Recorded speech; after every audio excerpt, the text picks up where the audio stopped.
In this video, we will talk about the BIZSALESHIST function. You can use this function to display historical sales data from the business reports. Before we start with the function, there are a few things that we need to keep in mind. The first one would be to make sure that the add-on is installed and activated and the subscription ID is added. In case your subscription ID does not save, please use incognito mode of your browser to bypass Google cache issue.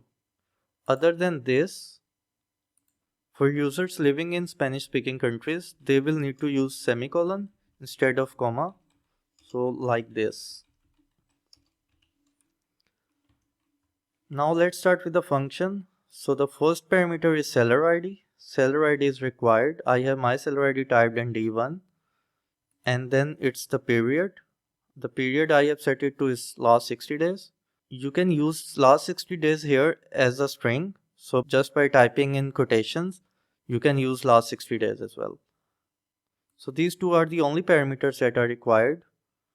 You can ignore all the other parameters. But here for the filter parameter, I have selected the SKUs. So a range in this case, and then the marketplace is set to US.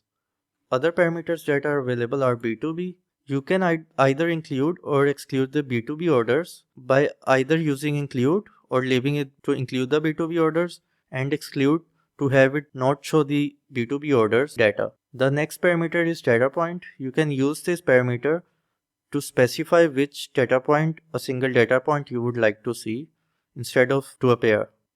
Then comes the days parameter. If the period is set to custom, so if we go here and set it to custom, then we can use the days parameter. And how it works is that you type a number to go back the number of days from the current date. The sort parameter sorts the dates in either descending or ascending order. The default is set to descending order.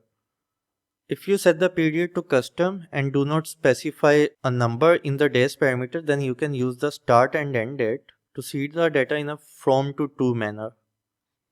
The transpose parameter switches the headers with the dates. So the dates will appear here and the headers will appear as a column. Now let's go and see the data that we get. So the first column is for the dates, and then we have ordered product sales. These are the amounts, and these are the currency codes for these amounts. So all these sales are in US dollars. Then we have the same for B2B. This one was B2C and this one is B2B.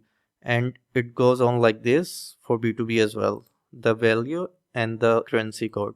Then we have the units ordered. These are B2C and these are B2B. Then we have the total order items for B2C and then the B2B. Thank you.